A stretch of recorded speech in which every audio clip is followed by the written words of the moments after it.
Saludos a todos, bienvenido al webinar de hoy, una solución multilateral al dilema de DSI.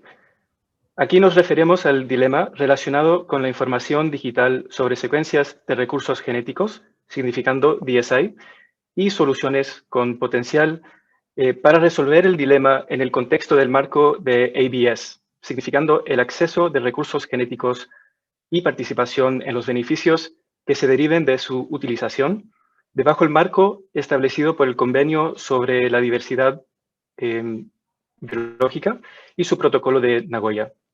El webinar está organizado por el DSI Network, una red principalmente de científicos dedicado a promover una perspectiva científica sobre el tema de DSI, que está coordinada por el Leibniz Institute DSMZ, siendo la colección alemana de microorganismos y cultivos celulares. Yo soy Rodrigo Sara, moderaré este webinar regional para América Latina que estamos llevando a cabo en español e inglés con traducción en vivo. Soy un abogado de propiedad intelectual y especialista en política de ABS. Yo he trabajado durante la última década con organizaciones internacionales de investigación enfocada principalmente en la seguridad alimentar en armonía con la biodiversidad. Y desde principios de este año como consultor con DSMZ. Es un placer moderar hoy en español, pero también cuento con su paciencia, con cualquier error o spanglish o franceñol que me podrá salir, ya que no es mi idioma dominante y no lo uso habitualmente por discusiones técnicas sobre DSI y ABS. Tal cual, ya que hemos explicado estos términos, espero que me perdonen por seguir utilizando los acrónimos DSI y ABS en inglés. Ahora, ¿qué les espera hoy? El webinar tendrá una duración de más o menos 2 horas. Daré una introducción de 5 minutos y luego pasaré a mis colegas a Emerjag para ver por si en caso falta algo de logística que tienen que anunciar en adición a las instrucciones para traducción que ya han dado. Ellos son una firma consultoria internacional y están ayudando a coordinar esta serie de webinars regionales de SMZ. Luego, para empezar con un poco de contexto, dos de nuestros panelistas, Scarlett Seth y Amber Hartman-Schultz, van a presentar al DSI Network, la red de DSI que ha organizado este webinar de hoy, y van a prepararla con un rompehielo de más o menos 10 minutos, con una presentación, analizando de todos modos cómo se usa DSI, tal cual cómo se usa en el contexto de la investigación a nivel mundial la información digital sobre secuencias de recursos genéticos. Después seguirán 2 paneles de discusión, cada uno de aproximadamente 40 minutos. El primer panel complementará nuestro rompehielos analizando el flujo de datos en un contexto global y se enfocará en la experiencia de nuestros panelistas como usuarios de DSI. Antes de comenzar con el segundo panel, vamos a tomar una pausa para dar un poco más de contexto. Primero, apreciando que tenemos una gama de participantes, no todos los cuales están profundamente involucrados en el debate de DSI y ABS, yo voy a tomar un par de minutos para explicar brevemente este dilema. ¿Cuál es este dilema de DSI? Después Amber va a tomar más o menos 10 minutos para presentar un posible modelo multilateral para ABS y DSI, para dar un poco de contexto sobre las características clave anticipado de un modelo multilateral y para aclarar en qué manera es diferente al sistema corriente. Luego pasaremos al segundo panel, que se enfocará en cómo debería ser un mecanismo de ABS, de acceso y participación de beneficios para DSI. En cada panel, los panelistas responderán a una mezcla de preguntas organizadas anteriormente y también extraídas de ustedes como participantes. Finalmente, terminaremos con un resumen de más o menos 10 minutos para dar la última palabra a los panelistas. Quiero observar que el título del webinar se plantea como una pregunta. Estamos invitando a los panelistas a discutir y a los participantes a considerar si un enfoque multilateral podrá ser una solución de compromiso para el dilema de DSI. En este webinar vamos a considerar como modelos multilaterales que podrán ayudar a encontrar un delicado equilibrio entre facilitando el acceso con mínima fricción de un lado, con facilitando la mejor participación y distribución de beneficios por el otro lado. No pretendemos proponer un modelo elaborado, sino es un inicio de una conversación en esta dirección para ayudar a evaluar una posible solución multilateral.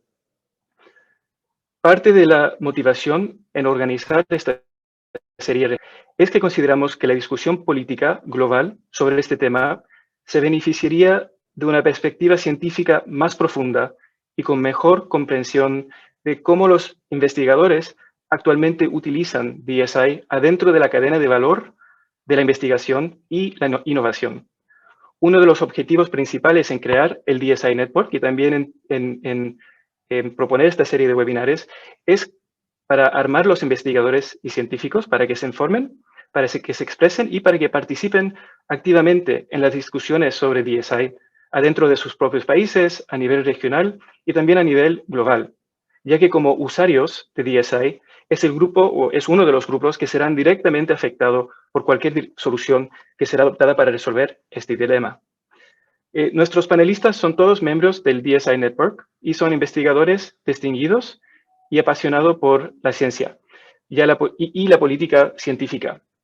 Los presentaré ahora brevemente y después daré una introducción más elaborada durante el rompehielo y el primer panel para que tengan una imagen claro de sus antecedentes y experiencia antes de escuchar a sus perspectivas.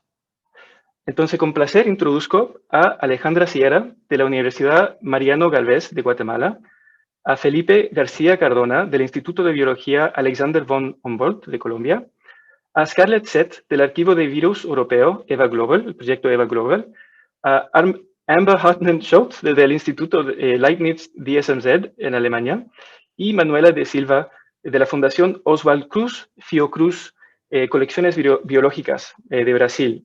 Bienvenidos y gracias por su participación como panelistas hoy. Entonces, antes de llegar al rompehielo, veo que mis colegas de Emerjac sí tienen más instrucciones. Entonces, pasamos ahora para ellos para explicar un poco más de logística. Thank you very much, Rodrigo. We do not want to overburden you with anything logistics, but just so that we have some common understanding on Q&A. That's, first of all, before we get to the Q&A, I want to let you know that this event is being recorded. The video may be posted in the future on the DSI Scientific Network website. You should be aware of that. And of course, if you have any concerns about being part of a recorded event, you are able to leave at this point. The recording will not share who was part of the event and who participated, so you will not be named in any way, but just in case you have any concern, this is for you to know. Now, on the Q&A, since you are not able to ask question live, so to speak, or with a voice, we are using the Q&A box. The Q&A box is at the bottom of your screen on the right-hand side. You are welcome to use that to ask any question that you have to the panelists and at any time. We have regular moments in the session where the moderator will pick questions from the Q&A box to put to the panelists. We cannot guarantee that we can answer them all, but we will do our best for sure. If you put them in English or in Spanish, it's just fine, and we will pass them on to the moderator. There's a couple of, I guess I would call ground rules for trying to manage this. First of all, I would ask you to use the Q&A box for questions and questions only. You do have the chat that's still available for you to have an exchange amongst yourself or to make statements or other considerations, but please use the Q&A just for questions. It makes it much easier for us to track and to keep the moderator appraised of what's being asked. We will also ask you to maintain an environment that is respectful for all panelists and all participants. So not to use any foul or offensive language, which would include things like slurs, insults, or swear words, not to have personal attacks on any of the panelists or any of the participants, and of course to please stick to the broad topic of today, ABS and DSI. Questions that are not meeting those requirements would be dismissed, but I really hope that everyone here understands that this is important for us to be able to have a constructive conversation and that there will be no such cases. If you have any doubts on the technical nature, just drop them in the chat and my team and I will do our best to assist you during this session in either English or Spanish. And just finally, it is possible for you to pose your questions either anonymously or with your name as you prefer. This is my last element of logistics. So Rodrigo, back over to you. Gracias, Isabel. Entonces ahora llegamos al rompehielos, en cual preguntamos, entonces, ¿cómo se usa DSI de todos modos? Y tenemos Scarlett Sett para presentar sobre el DSI Network y doctora Amber Schultz para compartir una descripción general sobre los usuarios y los contribuidores de DSI a las bases de datos principales a través que se maneja el acceso abierto a DSI. Pero primero, una breve introducción a ambas. Scarlett Sett es responsable del cumplimiento de ABS en el Archivo Europeo de Virus, el proyecto EVA Global, donde ha desarrollado y implementado la estrategia de cumplimiento de ABS para material en el catálogo de EVA Global. Participa activamente en varios proyectos a nivel nacional e internacional relacionado con la negociación sobre DSI, incluyendo para la próxima conferencia de las partes. También es responsable del cumplimiento de ABS debajo del protocolo de Nagoya en la Universidad de Kiel, apoyando a sus investigadores a cumplir con sus requisitos de ABS de acuerdo a la regulación de ABS de la Unión Europea en proyectos de investigación académico no comerciales. Pues también tenemos doctora Amber Schultz, que es la directora adjunta del Instituto Leibniz de DSNZ. Ella encabezó el equipo que llevó el instituto a convertirse en la primera colección registrada bajo del protocolo de Nagoya en la Unión Europea. También fue la autora principal del estudio combinando el estudio combinado sobre información de secuencias digitales en base de los datos públicas y privadas y trazabilidad, presentado en enero del 2020 a las partes del convenio sobre la diversidad biológica. Se enfoca principalmente en la internalización de desarrollo estratégico y la política científica. Ella tiene una amplia experiencia en ciencia y política a través de su trabajo de sus trabajos anteriores en Estados Unidos, en la Oficina de Política de Ciencia y Tecnología de la Casa Blanca, también como directora ejecutiva de consejos y asesores de ciencia y tecnología del presidente, y también al Instituto Nacional del Cáncer, como asesora de políticas y miembro científico del Comité de Calidad Ambiental del Senado del Estado de California. Scarlett, te doy la palabra. Gracias, Rodrigo, por la introducción. Buenos días a todos. Yo les voy a presentar esta nueva iniciativa, que es una red de expertos que trabaja con secuencias genéticas digitales, o DSI, por sus siglas en inglés. Y esta red fue fundada en noviembre del 2020 y cuenta con más de 30 miembros representando a más de 15 países. Y somos una red que está comprometida a proveer información y apoyo para aclarar conceptos o conocimientos o dudas con respecto al uso, manejo y aplicación de secuencias genéticas. Sabemos que las decisiones que se van a tomar con relación a este tema pueden tener consecuencias directas sobre cómo vamos a poder seguir utilizando las secuencias genéticas y por lo tanto estamos interesados en poder apoyar de alguna manera y generar documentos que sirvan durante las negociaciones relacionadas a este tema. Reconocemos que lo ideal, como Rodrigo ya mencionó, sería encontrar una solución que equilibre el valor del acceso abierto para la investigación y al mismo tiempo que reparta beneficios equitativamente. Cabe aclarar, y esto es muy importante, que estamos aquí en nuestra capacidad de expertos individuales y no representando nuestras organizaciones o institutos. Por lo tanto, todo nuestro compromiso con esta red es voluntario, porque tenemos una profunda comprensión de lo importante que es este tema y las posibles consecuencias que conllevaría en nuestro trabajo como investigadores si el uso estuviera restringido. Entonces, Amber les va a presentar un poco más en detalle lo dinámico que es el ambiente de generación, uso, aplicación y manejo de secuencias genéticas.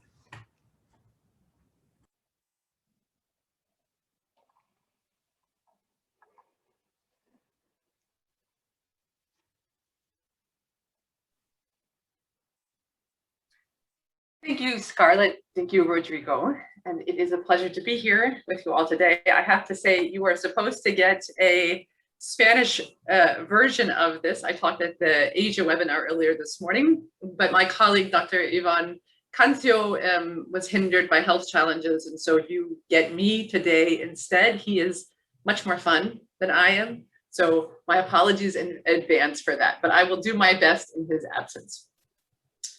So I wanted to take you back. I know there are probably people out there that have seen this slide before, but to kind of directly tie in to what Scarlett said. The network really starts off with the recognition that we get why there is a call for benefit sharing from DSI. And a lot of it has to do with two factors. Number one, since the Nagoya Protocol was negotiated, there has been an exponential increase in the amount of sequence data in the public databases. But that alone is not the problem in and of itself. It is the availability of that sequence data and this incredible growth year over year, combined with advances in biotechnology and in particular synthetic biology and gene editing. These tools have also very significantly changed in the last decade. In fact, last year's Nobel Prize in Medicine, the CRISPR-Cas9 genetic scissors, really have revolutionized the life sciences. In fact, most Nobel Prizes aren't given out that quickly, right? This is really quite a revolutionary technology. And if you look on the left, you see, based on the number of stars in each column, how advanced a certain type of technology or tool is relative to other types of organisms. And you can see here that not every column and every row has 3 stars, but yet some have 1, some have 2, and that there is still going to be a need to rely on actual biological or genetic resources. But yet we are making tremendous advances in being able to do in silico research and use the tools in our laboratories, and the dependence on physical access to biodiversity has fundamentally changed. And that's where the network really starts off, is to recognize this truth. However, the data ecosystem of sequence data, of digital sequence information, is not like the Nagoya Protocol. And so here's a couple of highline statistics that help to emphasize that. There are at present about 263 million sequences. They come from every country in the world. In fact, if you look at the low quality archives, that number goes up to 1.5 trillion, so really big data sets.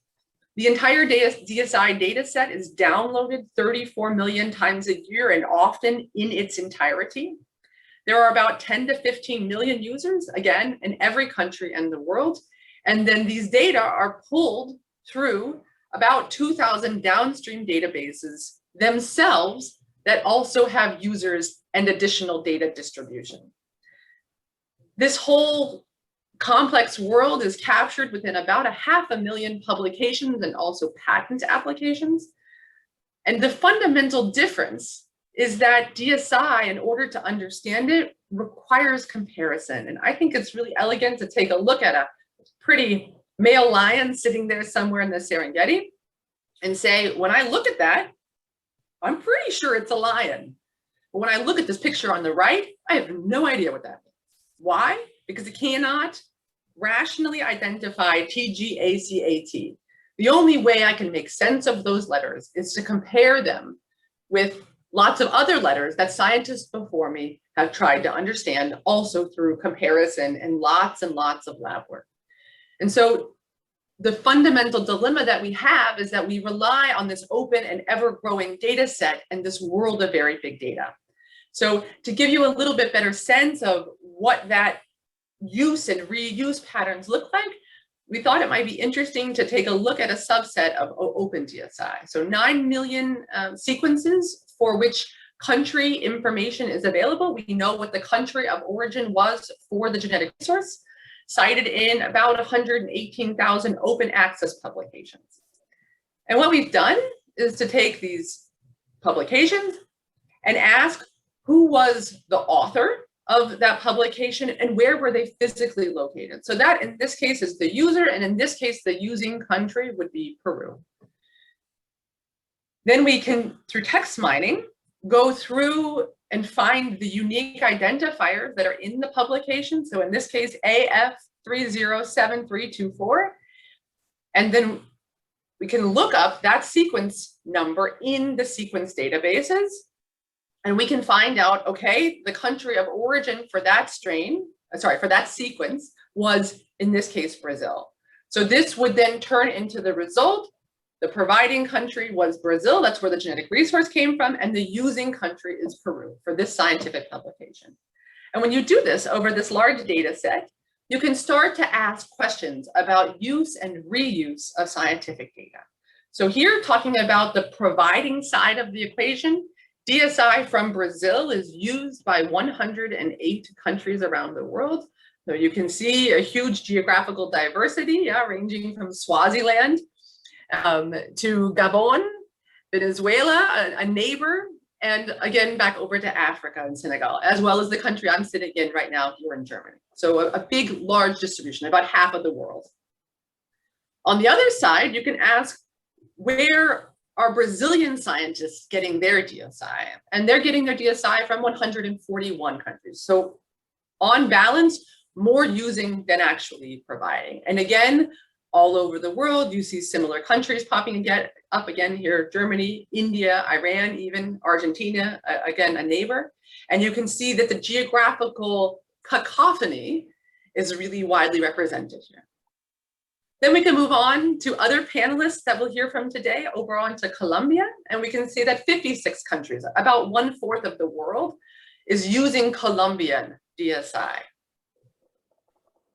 And Colombian scientists are using DSI from 75 countries. Again, here, the pattern of somewhat more use than provision.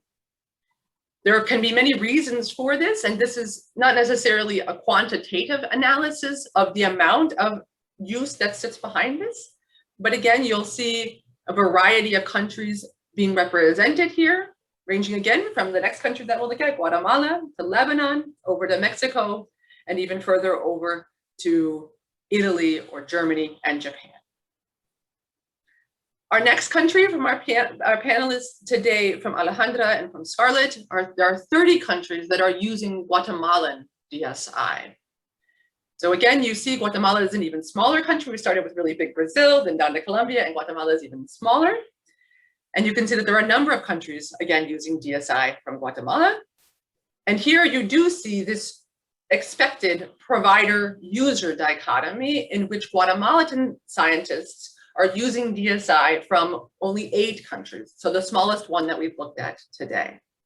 And again, this is very likely due to the level of scientific infrastructure within this country. With that, I'd like to take a break here and get our panel to weigh in on some of the implications of this. I do always have to thank colleagues both at EMBL EVI, as well as here in Germany at IPK Gottesleiben, and former colleagues of the DSMZ that helped us to put together these large global data sets. This is a Herculean effort that is not easy to do, or is impossible to do alone. Thanks, Rodrigo. Back over to you. Thanks, Amber. Ok, ahora un comentario que lo que más me impresiona cada vez que veo estos gráficos es la interdependencia que existe en el mundo de intercambio de secuencias genéticas, que típicamente está visto a través de un lente de países proveedores y países usuarios. Y cuando vemos estas gráficas, capaz que eso es una sobresimplificación de la situación y que realmente es mucho más interdependiente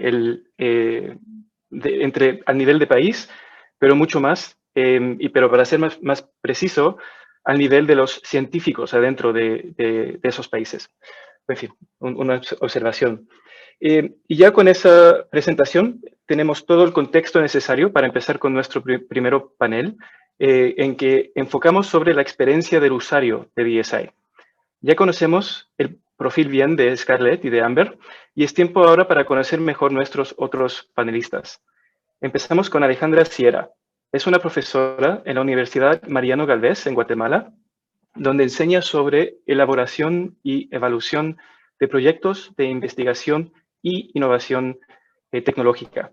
Además, es la coordinadora del área de biología en la universidad, donde tiene a cargo un equipo de 25 personas distribuida a través de 9 laboratorios. Ella es la presidenta de la Comisión Técnica Intersectorial de Biotecnología de la Comisión Nacional de Ciencia y Tecnología de Guatemala. Es la primera mujer que preside dicha comisión, que se encarga de ubicar la capacidad a los laboratorios para llevar a cabo proyectos en biotecnología a nivel nacional, donde se busca crear la primera asociación de biotecnología en Guatemala. También tenemos Felipe García Cardona, es el jefe de programa de ciencias de la biodiversidad del Instituto Humboldt, el Instituto Nacional de Biodiversidad en Colombia. Él es un ingeniero agrónomo con una maestría en economía, especializado en economía rural. Tiene más de 20 años de experiencia en investigación, conservación y uso sostenible de la biodiversidad, trabajando con diversos institutos en el sector público, sin fines de lucro y académico. Creó y dirigió el programa Colombia Bio en el Ministerio de Ciencia, Tecnología y Innovación de Colombia. Participa en la Estrategia Nacional de Bioeconomía desde el principio de 2015. También tenemos Manuela de Silva. Es una asesora del vicepresidente de Investigación y Colecciones Biológicas de la Fundación Osvaldo Cruz, Fiocruz, a donde apoya el desarrollo de un centro de recursos biológicos para la salud. También es profesora permanente del programa de posgrado de vigilancia de salud del Instituto Nacional de Control de Calidad de Salud desde el 2003. Adicionalmente, es coordinadora del área selecciones de colecciones de cultivos y taxonomía de la Sociedad Brasileña de Microbiología, y además fue miembro del Consejo de Gestión del Patrimonio Genético de la Autoridad Nacional competente sobre ABS en Brasil desde el 2011 hasta el 2015. A nivel internacional, ella es vicepresidenta de la Federación Mundial de Colección de Cultivos, miembro del Comité Ejecutivo de la Red Global de Biodiversidad de Genoma y de la Subcomité de Ética, Asuntos Legales y Sociales del proyecto Earth Biogenome.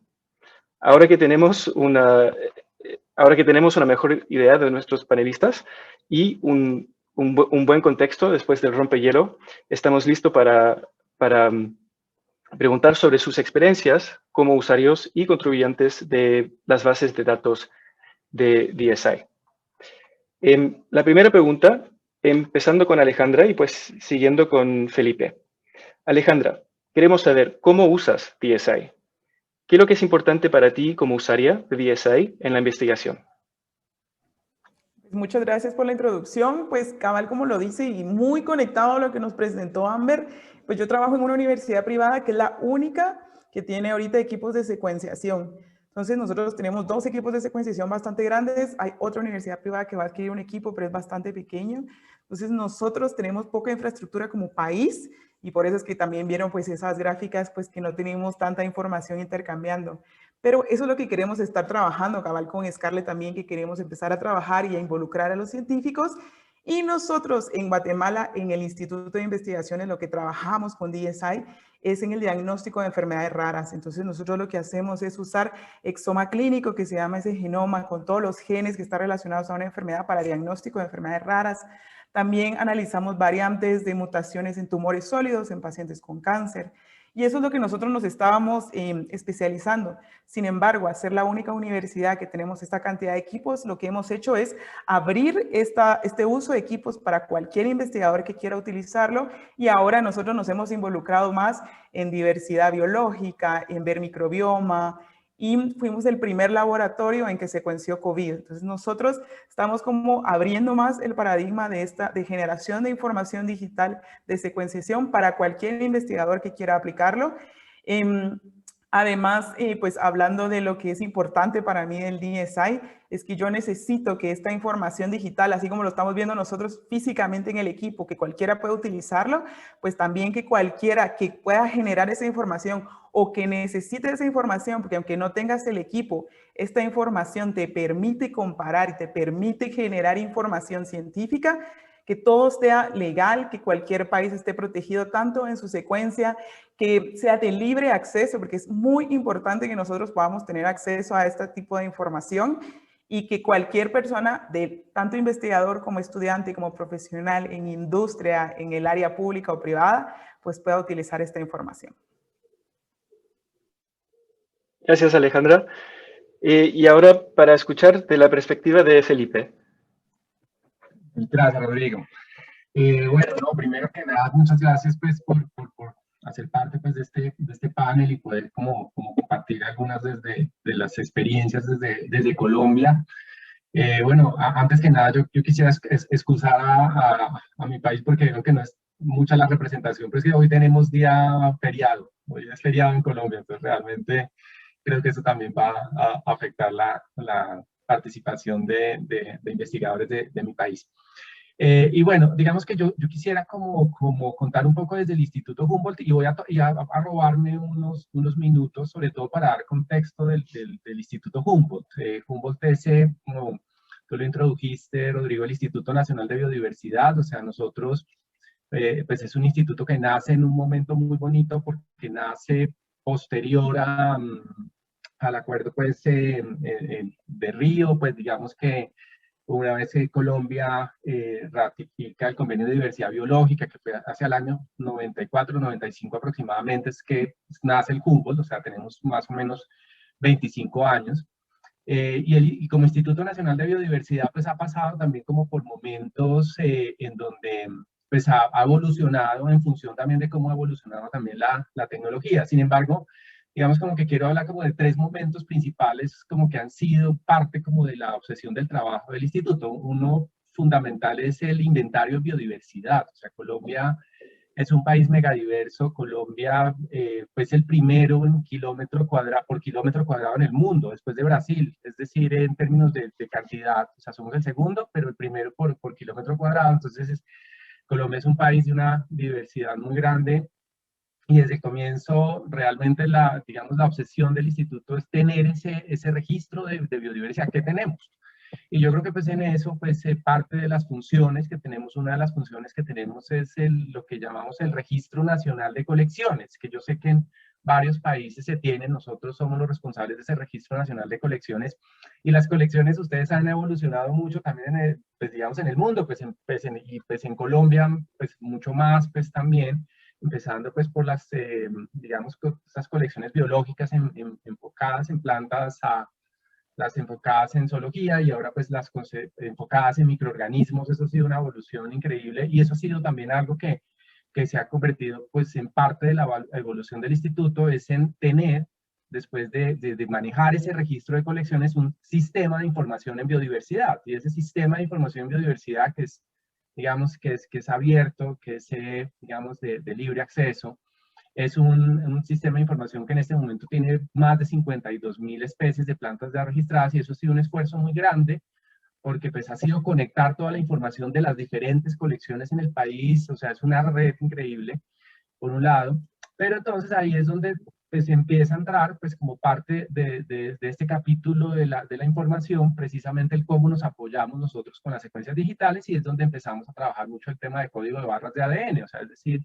realmente todo el tema, pues digamos, de la taxonomía y la sistemática se vuelve parte, pues, uno de los esfuerzos grandes de la última década, y pues empezamos a trabajar muy fuerte con el tema, pues, de código de barra de ADN, y pues digamos que eso pues también nos ha permitido mucho depurar mucho esa información de especies que tenemos en el país. Y pues eso nos va metiendo poco a poco también desde el tema de la parte microbiológica en todo lo que tiene que ver con el metabarcoding. O sea, y es pues porque empezamos a trabajar todo lo que tiene que ver con DNA ambiental. Entonces empezamos a trabajar mucho con el tema de DNA ambiental, o sea, también, pues esto también es facilitado como por las diferentes técnicas que también empieza a apropiar el instituto para esto. Y finalizo súper rápido, digamos, en términos de ese reto institucional con el tema del COVID. Es decir, el instituto pues empezó a participar en el tema del COVID y eso pues yo creo que ha sido algo maravilloso porque amplió capacidad, conectó red, nos conectó internacionalmente, hemos hecho pues, unos aportes grandes desde esa red en el tema de COVID. Entonces creo que pues esto ha sido una evolución muy bonita en la cual el instituto ha crecido en la medida en que también el tema de las secuencias digitales pues creo que ha permitido pues desde la tecnología hacerlo. Y pues un poco como comentaba Alejandra, nosotros también hacemos secuenciación, o sea, nosotros hacemos secuenciación con Oxford Nanopore, o sea, digamos, hacemos una secuenciación que es pues mucho más pues enfocada al comienzo en la sistemática, como les digo, pero ahorita también estamos haciendo unos aportes importantes en todo lo que es la red de COVID. Gracias, Rodrigo. Gracias. Ahora para la segunda pregunta, vamos a seguir con ti, Felipe, y pues seguido por Manuela. Felipe, ¿qué hace posible recopilar y gestionar tal cantidad de datos? Rodrigo, un poco como recapitulando digamos como mi introducción es la red. O sea, realmente nosotros, el instituto, o sea, tiene una red maravillosa de actores nacionales e internacionales. O sea, es decir, o sea, comenzando mucho, pues, por lo que comentaba, digamos, el aprendizaje grande que tenemos pues, a nivel nacional fue cuando se generó este sistema de información en biodiversidad, o sea, es decir, ahí participan más de 100 colecciones, o sea, todas contribuyen con información, con datos, o sea, y de manera permanente todo está de alguna manera como con una gobernanza clara de cómo se aporta el dato, del crédito, de cómo crece esa red, es una cosa increíble. Hago un paréntesis, o sea, cuando estaba pues gerenciando el proyecto de Colombia Bio, iniciamos con 3,5 millones de registros y al cabo de 2 años teníamos 7 millones de registros. O sea, en la medida en que la gobernanza estaba clara, eso creció increíble. Y del mismo modo con el tema de iVol, en el tema de código de barras de ADN, lo que hicimos fue una red. O sea, digamos, a nivel nacional, o sea, es decir, empezamos a llamar a las diferentes instituciones, universidades, inclusive participan también instituciones como la Policía Nacional, que trabaja temas de tráfico de especies, trabaja el Instituto Colombiano Agropecuario, que se dedica, digamos, en los temas, digamos, como del registro, digamos, de todas las especies que entran al país, o sea, hacen un registro muy riguroso. Entonces empezamos a crear esa red y por el otro lado, todo esto empezamos a apoyarlo internacionalmente. Entonces nos conectamos digamos, a Bioscan y a la red internacional de iVol y pues sí empezamos a compartir información y pues eso pues obviamente hizo que esto creciera pues de manera exponencial y posteriormente empezamos a trabajar, como les digo, con el tema de barcoding también en red. O sea, es decir, como con todos los países que nos faciliten. Para nosotros realmente no es, o sea, no ha sido, digamos, un problema. A ver, el tema de la secuenciación, o sea, realmente en Colombia hay una red de secuenciación grande, digamos, desde el comienzo. Es decir, cuando yo estaba comenzando Colombia Bio, teníamos identificados 17 secuenciadores Illumina en el país. Y digamos que en el último censo que se hizo había más o menos 85, digamos, Illuminas. O sea, es decir, realmente es una red bastante robusta ya en este momento. Lo de COVID la conectó, digamos, una cosa maravillosa. Y digamos que con lo de COVID lo mismo, o sea, es una red, tenemos 10 instituciones, todas trabajando conjuntamente hacia afuera, igual conectados a nivel global, o sea, todos los investigadores que hacen parte de mi equipo es pensamiento en red. Y digamos algo que es muy clave y digamos que es una filosofía institucional en el Humboldt es Open Access, o sea, realmente todo lo que hacemos es abierto. O sea, y es decir, es filosofía. El investigador que entra al instituto o que está en el instituto tiene que estar realmente conectado con el Open Access y con el tema de estar realmente pues, dispuesto a compartir su información. Y yo creo que eso ha permitido que la red sea la que soporte este, digamos, gran trabajo y, digamos, este manejo maravilloso que hemos hecho nosotros de la información de datos en el país. Gracias, Felipe. Y Manuela, ¿eso suena similar a tu experiencia en Brasil o hay puntos de diferencia? know, I'm ashamed I can't speak Spanish, just Portuñol. So I understand very well the Spanish, but I really can't speak just Portuñol. So that's better. I speak in English. Thank you, Rodrigo. Thank you, Amber, for the introductions. And I'm very happy to be with Alejandra, Felipe, and Scarlett in this panel, together with Amber. And yes, the experience in Brazil is similar of what Felipe has just described.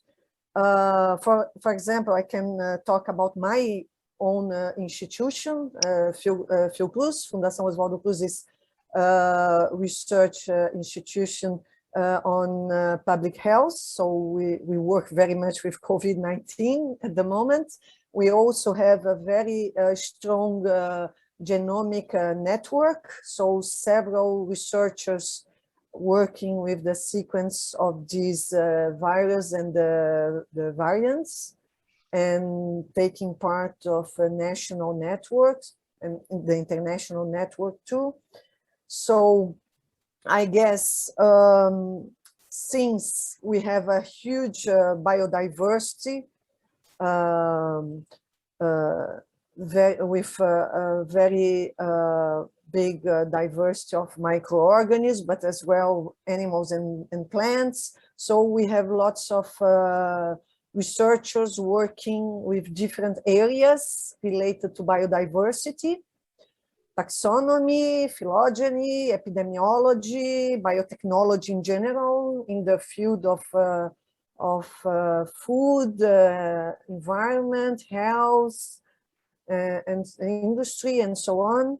So, of course, we have this big production of sequences that must be, of course, with open access.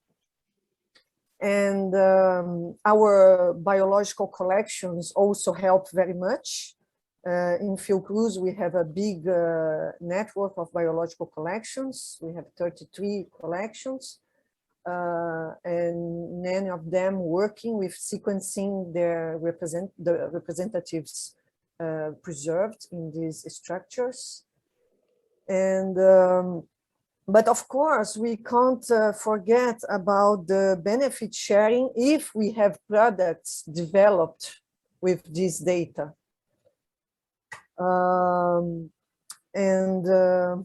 Well, for the moment, I will just say this. Thank you. Gracias, Manuela. Apreciamos la perspectiva y vemos que también estás en una situación bastante única en Brasil, siendo uno de los pocos países que han actualmente regulado el acceso y beneficios asociados con DSI. Esperamos en otro momento durante la discusión poder revisitar este tema y encontrar y preguntar tus perspectivas en ese contexto. Los recuerdos rapidito que, por favor, no se olviden hacer preguntas en el cuadro de preguntas y respuestas. Por el momento no hemos recibido preguntas formales. Veo que hay una discusión activa en el chat y vamos a intentar de tocar algunos de los temas que vemos que están saliendo del chat. Pero si tienen preguntas específicas, por favor, utilicen el cuadro dedicado para eso. Ahora, una de las preguntas, uno de los temas que ha salido a través de la conversación en el chat tiene que ver con el uso de esta información de acceso, que está disponible a acceso libre por el sector privado y sobre quién son estos usuarios que están descargando los datos de todo el dataset completo, digamos. Entonces, por el momento hemos escuchado una perspectiva realmente fundamentalmente académico, investigación sin lucro, investigación no comercial. Entonces, para este marco de acceso libre al dato también facilita otros tipos de usos. Y queremos escuchar de los panelistas sus perspectivas de ese tipo de uso comercial. Y abro para cualquiera que quiere iniciar una observación con este tema. Claro, yo puedo iniciar con este tema si ustedes desean. ¿Sí? Por favor. Okay. Bueno, entonces, igual hablando, nosotros en Guatemala somos un instituto de investigaciones, pero también tenemos un área de servicios, cabal. Y una de las aplicaciones, nosotros nos especializamos en medicina. Entonces, imagínense, por ponerles un ejemplo, viene un tejido del tumor sólido de una paciente con cáncer y nosotros lo que hacemos es pues, levantar esa información de las variantes que tiene este tumor. Luego lo comparamos para ver con qué quimioterapia va a responder o a qué medicamentos va a responder. Y ahí a lo que llegamos es a medicina de precisión. Entonces, ya no solo nos interesa pues publicar un artículo de qué variantes existen en tumores sólidos de pacientes con cáncer, por ejemplo, de colon o de pulmón en el país, sino que también podemos decirle al paciente, mira, tienes estas variantes y hasta el día de hoy lo que hemos encontrado en la ciencia es que tienes estas opciones de tratamiento para tu específico, o sea, para medicina de precisión para ti. También lo podemos ver, por ejemplo, en cuanto a nosotros como países latinoamericanos que tenemos mucha diversidad, hacemos muchas comidas también como artesanales. En Guatemala hacemos muchos quesos o cremas o lácteos. Entonces imagínense todas esas bacterias que lo dan el ambiente en donde se está produciendo. Esas bacterias, si están mucho en áreas rurales, muy probablemente no han sido secuenciadas y todas esas bacterias podrían tener muchos beneficios, no solo medicinales, sino también en industria, para investigación, para otras aplicaciones. Por ejemplo, puede ser que haya alguna bacteria por ahí o algún hongo que también pueda degradar plástico, que ahorita nos está interesando mucho. Entonces, muchas de las informaciones que vamos generando, pues muchas veces como científicos, como estudiantes, como profesionales en industria, puede que nosotros estemos buscando una cosa y encontremos otra que pueda ser comercializada, o si no es comercializada, que puede resolver un problema de la sociedad. Entonces ahí es cuando es muy importante que toda esta información que sacamos de la secuenciación digital, de secuenciaciones genéticas, es que tenga de libre acceso y que alguien que tal vez no tiene la infraestructura, como el equipo del secuenciador Illumina, que es bastante caro también tenga ese acceso a información y pueda comparar genomas en toda la región y pueda generar soluciones a problemas y que también pueden comercializarse. No sé quién más quisiera opinar. Felipe, por favor. Hola, Rodrigo. No, muy clave tu ejemplo, Alejandra. Pues, a ver, yo no sé, yo creo que voy a opinar un poco desde, yo creo que más desde mi paso por el Ministerio de Ciencias, por Conciencias, digamos, era su momento. El ministerio lleva hace apenas unos 2 años. Y a ver, o sea, yo quiero como de pronto también responderla en contexto, digamos, como del país, ¿no? Digamos, en Colombia. O sea, yo creo que en Colombia, a ver, los recursos para investigación no son muy grandes, tampoco son poquitos, pero realmente esto sí afecta a investigaciones de largo plazo. O sea, es decir, como que por eso de pronto hable tanto de sistemática, taxonomía, digamos como investigación básica, digamos como para identificación de especies, pues como, un poco como lo que conté, porque realmente proyectar investigación en Colombia es difícil, pues en términos de recursos. O sea, y pues si un investigador per se, pues digamos que tiene un buen conocimiento sobre, no sé, alguna especie de planta o sobre algún desarrollo en particular, digamos, asociado a temas de salud, es proyectar una investigación a 10 años en Colombia, y lo digo con pues, conocimiento de causa, es casi imposible. O sea, es decir, realmente las convocatorias que se hacen es año a año, recursos, digamos, como limitados. Y pues, y yo les digo, investigaciones en salud en Colombia, en temas de fitoterapéuticos, o sea, son escasas, muy escasas. O sea, realmente, pues yo creo que ahí también opera un tema como de financiamiento.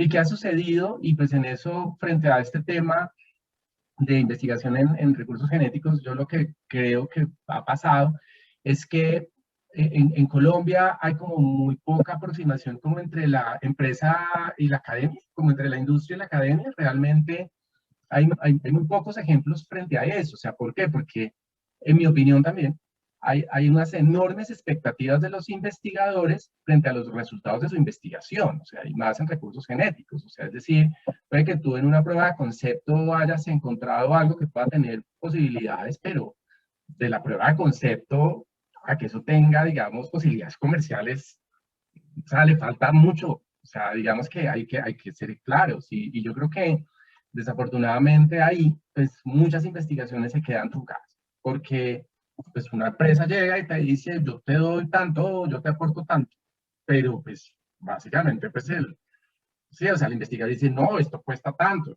No, mira, eso no cuesta tanto. O sea, ¿y qué ha sucedido? Realmente muchas empresas, en Colombia sobre todo multinacionales, también, por otro lado, de pronto no han encontrado a Colombia tan atractiva. O sea, es decir, como que, pues, empezando porque nosotros en Colombia no hemos ratificado el protocolo de Nagoya, digamos. O sea, es decir, nosotros lo firmamos, pero no lo hemos ratificado. Y eso, pues, digamos que sí es algo que considero para muchas empresas sí preguntan. O sea, ¿ustedes ya ratificaron Nagoya? No. Ah, bueno, entonces como que vámonos porque sí, Colombia es mega diverso, pero Ecuador lo es, y Perú lo es, y Brasil lo es, y pues Costa Rica lo es.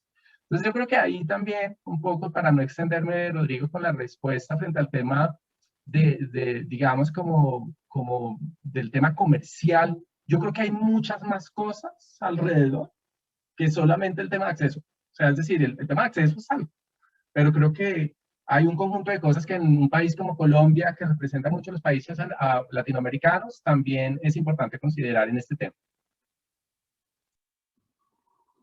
Gracias, Felipe. Eso ayuda, esa perspectiva. Pero específicamente en queremos también capturar la dimensión de la cuestión sobre el descargo, el descargo de volumen de 34 millones secuencias, pienso, no puedo ver toda la conversación del chat, pero en ese punto específico, creo que, Amber, tú, por si tienes algo para agregar, una perspectiva sobre el descargo masivo que es posible y no siempre en el contexto de investigación académica.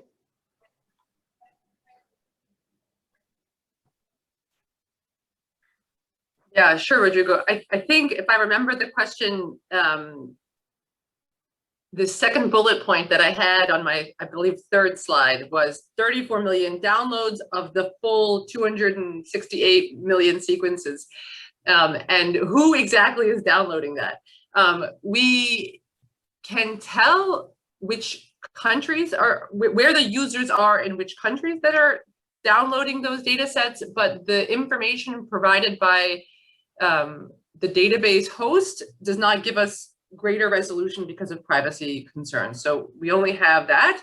So Germany, for example, is at the top of that FTP download list by the amount of data transferred. When we did the CBD study, we learned that all private companies that we interviewed download the full DSI data set in its entirety when they're interested in doing their research and development for the following reason. They're concerned, even if they are only interested in, let's say, phytase, yeah, one specific type of protein, G protein coupled receptors, for example, whatever it might be. They download the data set in its entirety because they do not want to have their internet activity traced and have other companies have a competitive insight into what they're researching. So they download the whole data set, they save it in their databases, and then they have an internal database. They add their own sequence data to it, and they conduct their research. So the downloading of the full data set in the private sector is both a question of competition amongst private sector entities, as well as adding it to their closed data that we know nothing about. So that's the private companies. Academic institutes like my own also download the full data set because we sit on a scientific campus here, we have a firewall, yeah, for IT reasons. And if every time we had to conduct large scale analysis, we had to access the database, it would create a huge amount of internet traffic. And so what we do is we download, I think every 3 to 6 months, the newest update from GenBank, and we use that to run our global analyses. And that's very common practice around the world. So those are also academic users. And the third really big users of the full downloaded data sets are the other databases. So the 2000 downstream databases, for example, the protein database downloads every night the full GenBank data set in order to update its protein catalogs. So you have a lot of traffic that's also database traffic. So there's kind of three buckets: private, public, and the databases themselves, which probably are mostly also public, but they're a higher volume of users. Yeah, kind of a techie answer. I hope that was helpful. No, gracias, Amber. Eso sí ayuda también. Vemos que hemos recibido una pregunta de Juan Camilo Roncayo. Juan, vamos a esperar a al próximo panel para contestar esta pregunta. La pregunta es relacionada a DSI con la biología sintética y me gustaría esperar para poder tener una respuesta que compara cómo reparto de beneficios podría trabajar en ese contexto debajo de un sistema bilateral comparado a un sistema multilateral, que en este momento no tenemos suficiente información para verlo de esa perspectiva, pero es una pregunta excelente y lo agradecemos.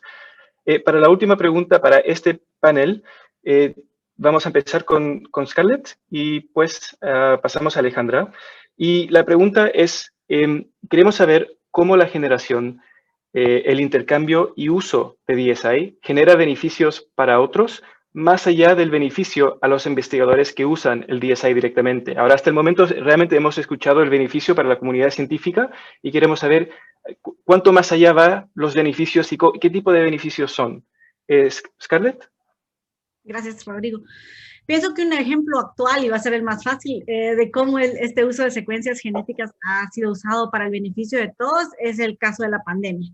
Al principio, cuando todavía estaba medio contenido en China, no había ese acceso directo, por decirlo así, al virus físico, al material.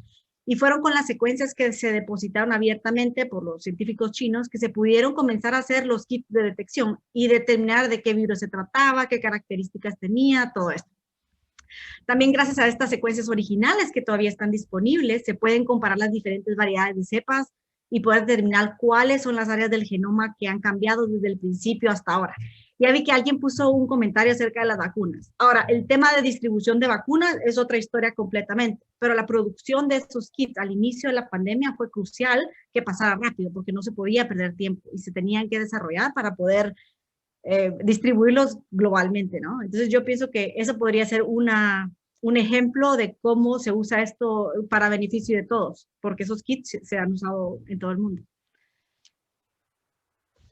Gracias, Scarlett. Y Alejandra, ¿tu perspectiva?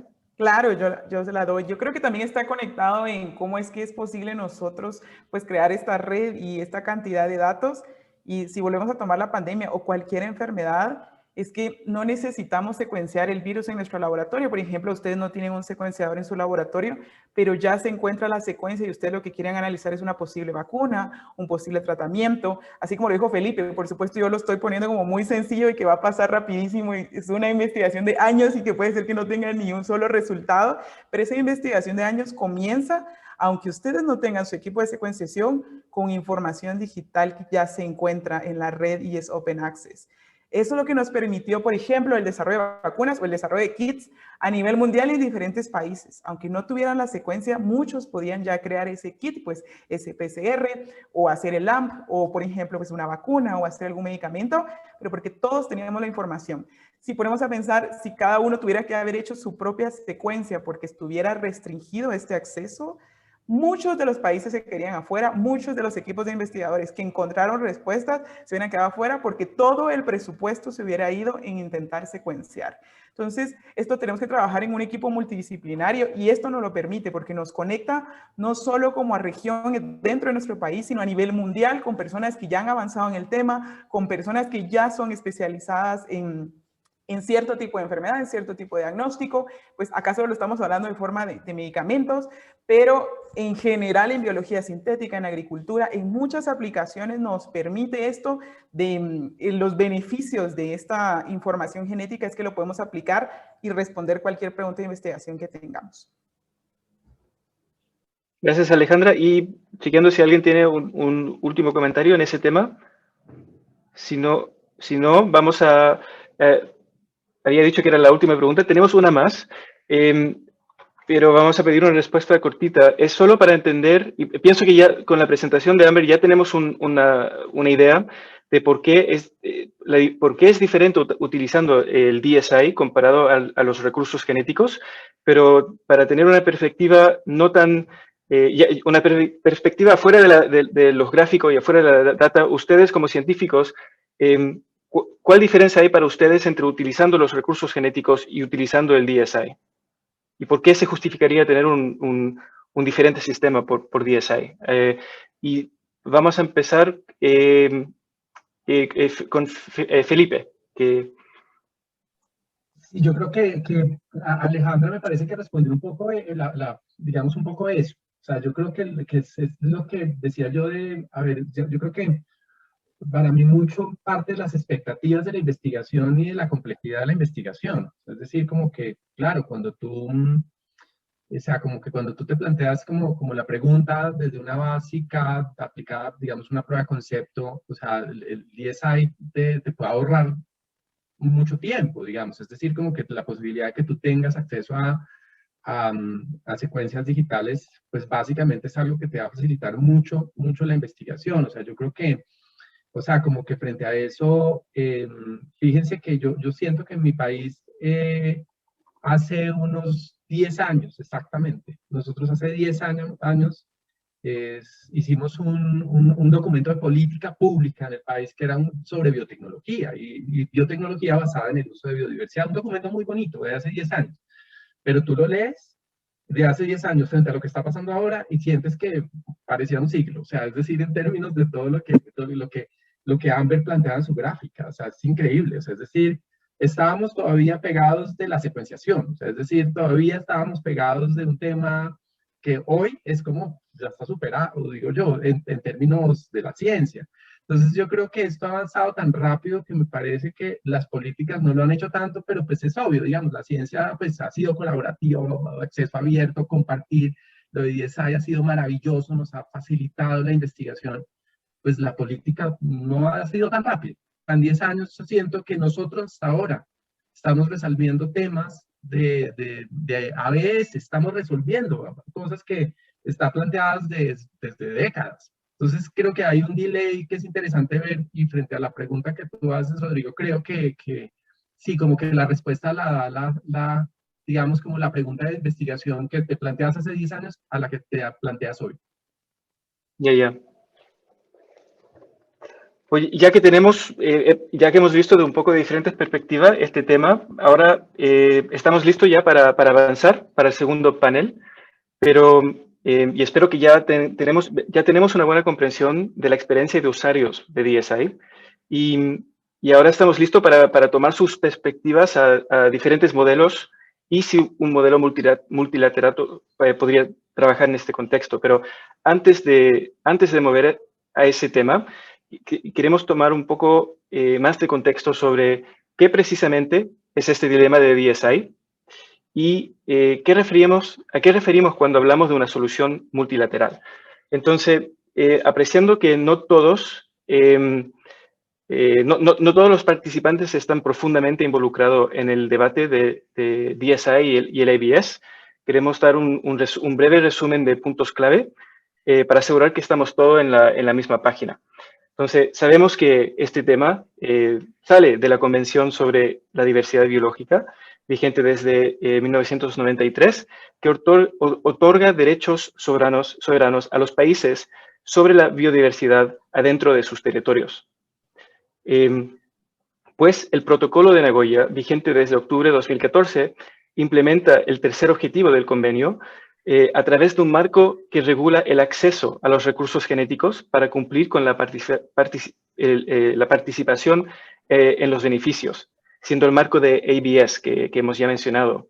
Este marco depende de consentimiento fundamentado previo y términos mutuamente acordados, este famoso pick and match, que en la mayoría de casos requiere negociaciones bilaterales para acceder y utilizar los recursos genéticos de un país, con el acceso estando negociado de caso por caso. No en todos los países, hemos visto que en Brasil es diferente, pero la mayoría de los países. Pues existen diferentes opiniones entre partes del convenio y el protocolo con respecto a si los requisitos del ABS se aplican también al acceso y uso de DSI, de la información sobre la digital sobre secuencias genéticas de manera distinta y equivalente a los requisitos de ABS sobre los recursos genéticos mismos. De las partes que favorecen controlar el acceso y el uso del DSI debajo del marco de ABS, hay frustración que el sistema corriente está fundado en el acceso abierto de esta información y está amenazando el sistema de ABS, porque el acceso divorciado a la responsabilidad de la distribución, de la participación de los beneficios que se generan de la manera en que está previsto debajo del marco del ABS. Y eso es lo que está causando mucha frustración. En el 2018, en el COP14, las partes reconocieron esta diferencia de opinión y acordaron resolver el problema en el COP15, ya que se iba a realizar en octubre del último año, pero por la pandemia ha estado retrasado y ahora va a avanzar en octubre de este año. Hay una gran esperanza, pero no está para nada garantizado, que de aquí al fin del año las partes llegarán a un compromiso, a un acuerdo sobre ABS y DSI. Y se anticipa que este compromiso será un tema integral para aprobar el marco global de biodiversidad que se va a adoptar en la misma reunión con una visión hasta el año 2050. Muchos ven este marco como la última oportunidad para que la humanidad detenga la pérdida irreparable de la biodiversidad. Por lo tanto, se presta mucha atención a este tema de DSI y existe gran presión y urgencia para encontrar una solución de compromiso. Entonces, ahora espero que estamos todos en la misma página con el dilema que existe del DSI. Y para dar un poquito más de contexto, ahora pasamos a Amber, que va a explicar sobre un modelo de qué hablamos cuando estamos hablando de una solución multilateral para resolver el dilema de DSI con ABS. Amber?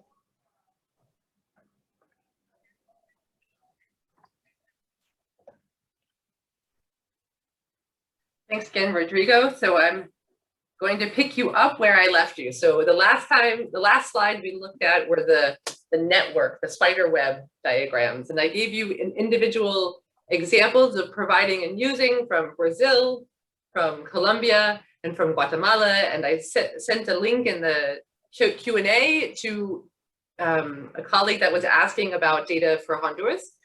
And there's a link there to the data. Everyone can go in there and play around with the data themselves in the interactive platform. So what you'll see at the bottom of that page that I sent to her is an XY scatter plot of DSI use and provisioning. And what you can see is a pretty nice linear trend between the use of DSI, in this case in scientific publications, and the providing of DSI. In fact, most countries that are providing DSI are also using DSI, and in often relatively equal portions. Of course, as we looked at, those countries that have a strong biotech sector or research sector like Brazil does end up using more than provider. Again, Germany, I think, is somewhere up in this sector, so also. And there is a big spread. A lot of this will have to do with the size of the country and the size of the research sector. But by and large, what you take home from this is this really interesting relationship between providing and using. You don't see all of your low and middle income countries over here only providing and not using, and you don't see your high income countries over here only using and not providing, right? All countries do both, basically. And actually, you can look at this data in a more simplified way. So what we did here on the x-axis is we asked, where did the genetic resource come from before the sequencing took place? What's the country of origin in terms of really large buckets? So really large groups or economic blocks, you can call them. So OECD is a placeholder for high income countries. G77 is a placeholder for low income countries. And BRICS, Brazil, Russia, India, China, and South Africa, middle income countries on average. And what you can see here is the title of my slide. DSI is used more by locals than by foreigners. And how do I see that? If you look in each column, the biggest portion in each matches of the users matches where the DSI came from. So the biggest group of users of OECD sourced DSI is OECD users. The biggest user group of G77 sourced DSI is or are G77 users. And the biggest user group of BRICS data are BRICS users. And this really speaks to, I think, us as scientists, because the easiest research to conduct at first is the research that's right outside of your door, right? We start, as Felipe describes, you're really interested in Colombian biodiversity. Why? Because the funders of Colombian biodiversity research want you to study Colombian biodiversity first and foremost. Yes, German researchers will collaborate with Felipe or with Alejandra, but first and foremost, the responsibility is often within your own backyard. And I would argue that this is something that we actually want to improve. Because the other trend that you see when you look here is that OECD DSI right now is used 3 times more than BRICS or G77 DSI. And I believe that in the context of the global biodiversity framework, this is what we want to change.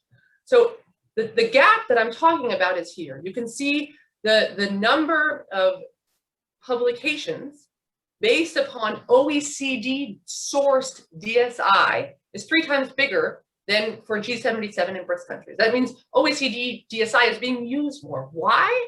The main reason is because it's the biggest amount in the databases. But yet we want this data to be used, right? Both for the purposes of biodiversity, but also for sustainable use and development, and to grow the bioeconomies. That's the fundamental idea of why benefit sharing takes place, is that we want to incentivize each and every country in the world to protect their biodiversity and to grow and sustain their economies in a responsible and fair and equitable way. The other important trend that you see from this graph, if you added up the teal colors all the way across and then the aqua colors and then the blue colors, is you do see the gaps in research outputs. There are 40% fewer DSI-based publications from BRICS and G77 authors. And I would hypothesize that most of us on this webinar today want this to change. We want these scientists in country to be able to publish more and to have more output for the growth of their economies. And what does that mean in terms of thinking about a benefit sharing mechanism for DSI? Within the context of the network, over the last 6 months, we've been talking a lot about the compromises that come with trying to control data flow. And we as a group have come to the conclusion that a tightly controlled DSI benefit sharing mechanism will backfire on all of us. And that the best thing we can do is to truly decouple access from benefit sharing. You will see that the relationship in this diagram here on the right does not have an arrow between the open databases and the generation of monetary benefits. That these are truly decoupled. And this speaks back to the original history of the Convention on Biological Diversity, in which benefit sharing and access and benefit sharing was originally intended to be a facilitation mechanism and not necessarily a regulatory mechanism, which it has become under the Nagoya Protocol. Instead, our network is putting forth the idea that we believe there is an opportunity to create a virtuous cycle where you use the databases as a type of indicator, the providing of scientific data, which is their mission and their mandate, to tell the world and the CBD community how much country-specific DSI is being generated, and to create a bonus payment in which the multilateral fund can be distributed to those countries that are actively contributing biodiversity-sourced DSI. But that this mechanism does not need to be coupled to the benefit sharing mechanism in a direct way. You also see from this diagram that our core focus, based upon the previous 2 slides that you saw, is to encourage and to grow sustainable use and bioeconomic innovation, which is central to the context of the global biodiversity framework under which the DSI discussion is being discussed. And finally, we note that if there is a very significant investment in capacity building for DSI use or DSI exploitation, that this really frees up in a decoupled mechanism more funds available for sustainable use and for capacity building, rather than investing those funds in setting up individual regulatory mechanisms or large, chunky, heavy-weighted bilateral mechanisms that might have to track and trace data across the very complex ecosystem. So with that, these are the ideas that our network has been discussing, and we would love to discuss these with you. Gracias, Amber. Antes que empecemos con la discusión, tenemos dos preguntas que pienso que son relevantes a tu presentación. Entonces vamos a tomarlas. Veo que estamos ya más activos con el cuadro de preguntas y de preguntas. Tenemos una pregunta de Manuel Ruiz. Manuel, dame un momento para que tengo que entender cuál es la pregunta. Veo una declaración y vamos a intentar de formularlo de una manera para que los panelistas podrán responder. Pero por el momento vamos a tomar dos preguntas. La primera, para Amber, pregunta en qué intervalo varía el costo de análisis de DSI. Amber, si el intervalo la implicación del intervalo al costo del análisis de DSI. No sé si tal vez se refiere a cuánto cuesta, tal vez Alejandra puede decir esto, cuánto es lo que cuesta generar una secuenciar algo en DSI. No sé si esa era la pregunta. Yo puedo hablar, yo puedo hablar en cuanto a costos, pero más que todo relativamente a Guatemala, que nosotros somos un país en donde no tenemos industria manufacturera. ¿Esto qué quiere decir? Si yo tengo un equipo de secuenciación, yo necesito comprar reactivos. En Guatemala no hay ninguna que me produzca los reactivos. Yo los tengo que mandar a traer afuera. Normalmente pues va a ser Estados Unidos. Y todos estos tienen que venir en cadena de frío. Entonces, cuando uno mira el precio, por ejemplo, en internet, y uno dice, ay, ok, me cuesta $1000, está perfecto, yo lo puedo pagar.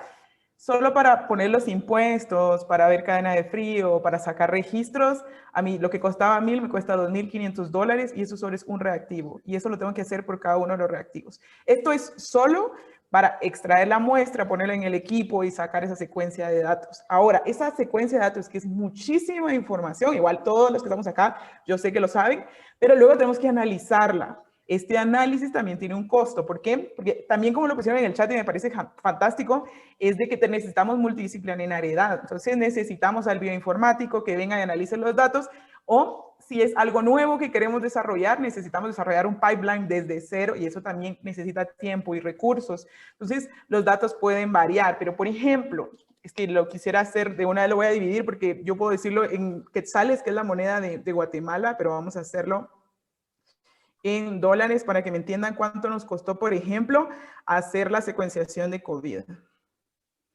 Nos salió en $44,000 hacer la secuenciación de COVID, que es excesivamente cara. Como les digo, es porque nuestros reactivos son muy caros. Y eso que la mayor parte de investigadores no estábamos siendo pagados. Realmente lo hicimos pues porque era una pandemia. Entonces podría ser muchísimo más caro. No es sostenible estos proyectos.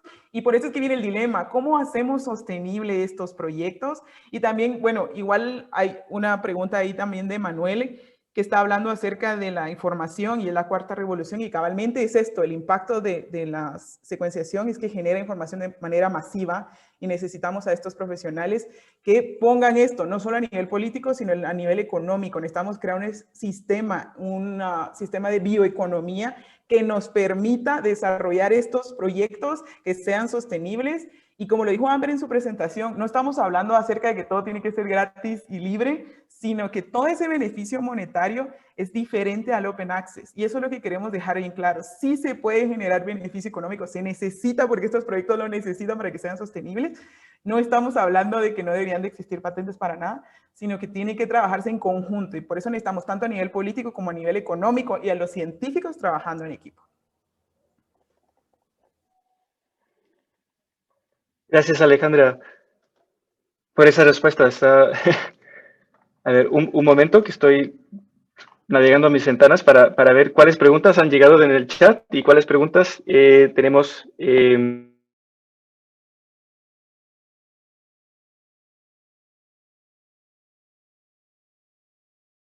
Ya que hemos presentado un potencial, también escuchar de los panelistas sus opiniones sobre los modelos. Y vamos a empezar con Manuela, que hemos preguntado pocas preguntas.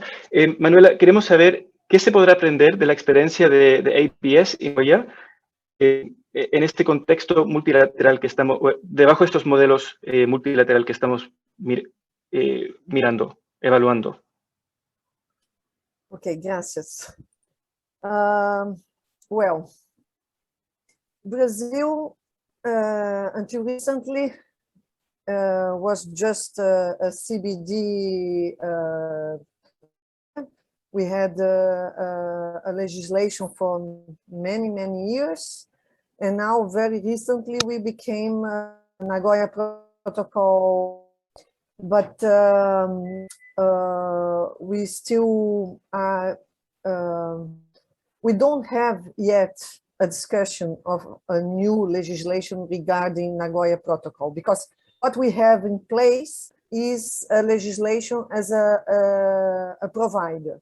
And as Amber has shown very well, Brazil is even more user than provider. So we are still waiting for a discussion regarding a legislation on as a user of all these other biodiversity. And in the meantime, what I can say about the current legislation is that we have already DSI within our legislation. Because of the definition of genetic resource, we use the term patrimonio genético instead of recursos genéticos. And this brings a definition much broader because it includes also information. So it's clear for us that GSI is within the scope of the legislation. Therefore, the discussion about the multilateral mechanism is already been going on here in Brazil. We understand that in this case, we should have a multilateral mechanism. And we can have a multilateral fund like we have in Brazil. We have a benefit sharing fund for the benefit sharing, the monetary benefit sharing. So the understanding is that we could have the same in a global level. But what I will also would like to say is that it's when we talk about countries like Brazil with a huge biodiversity, mega diverse countries, it's understandable that they want to guarantee the traceability of the use of their biodiversity. And also, of course, the protection of the indigenous people and traditional communities. So,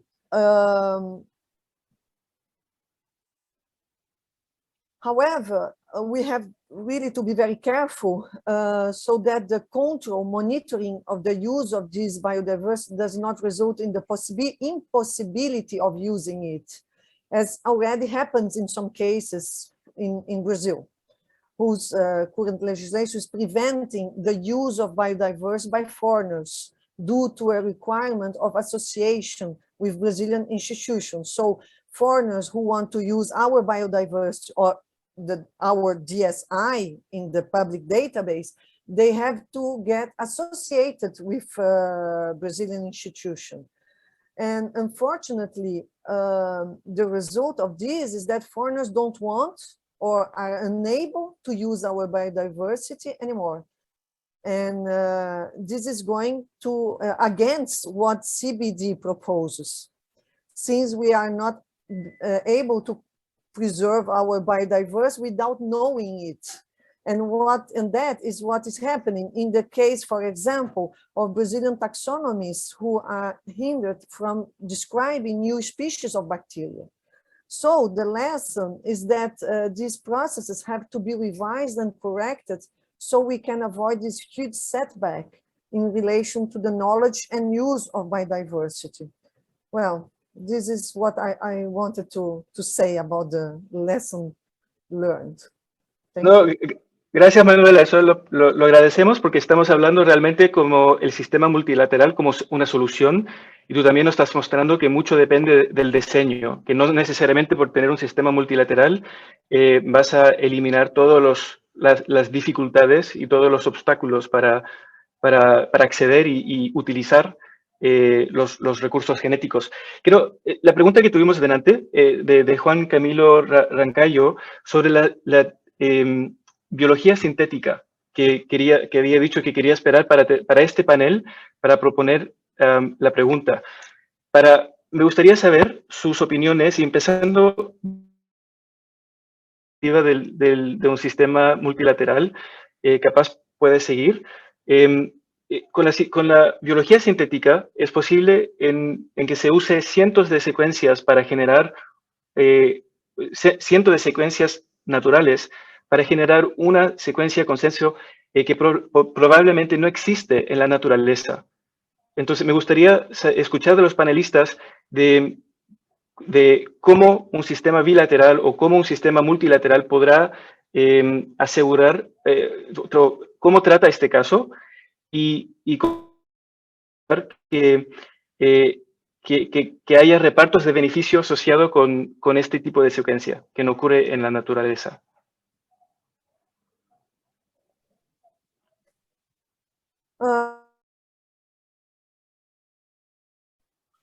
In this case, the multilateral mechanism is the most suitable, because we are talking about sequences from everywhere being used for producing a synthetic product. So how can we find from where are all these sequences being used? And so in this discussion, from my point of view, the multilateral mechanism is really the right one. And well, I stop here. Gracias, Manuela. ¿Y algún otro panelista? Amber, veo que tienes tu mano subida.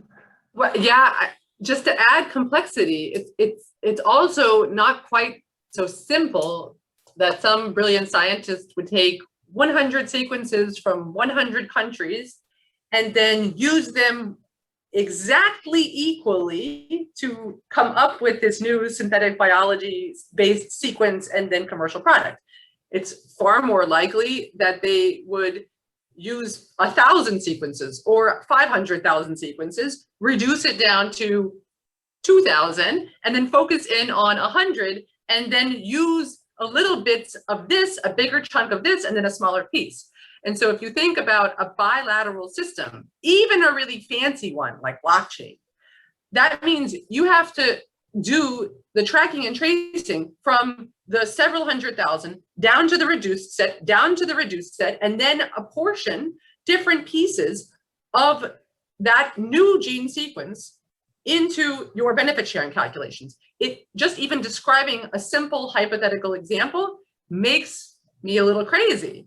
And so the bilateral system that wants to attribute different contributions along the length of a sequence or a whole genome, with this iterative approach that biologists have to take to be able to figure out where they want to focus their research, is basically impossible in my personal view under the bilateral system, which is why so many using scientists that your DSI using scientists you're hearing from today say, if you do it, my country, my piece, and my contribution, and you try to do the math over the whole length of the value chain, it will only end up incentivizing those sequences that have no access restraints on them, because no one will want to play with those sequences if that's the model. Gracias, Amber.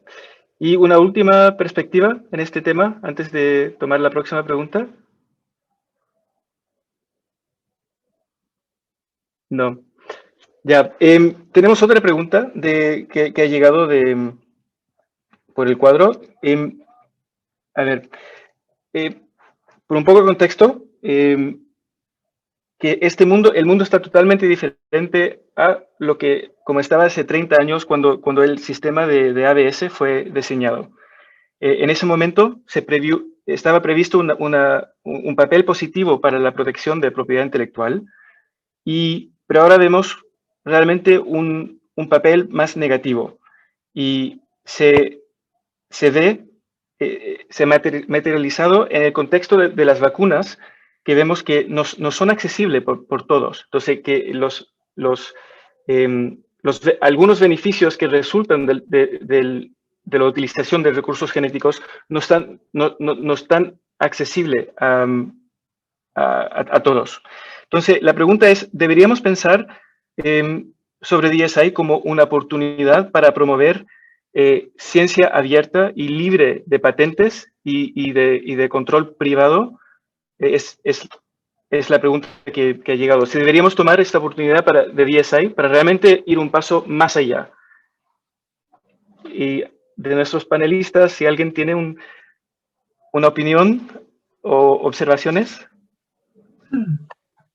Rodrigo, si quieres, Felipe. yo pues aporto pues desde mi punto, digamos, de vista,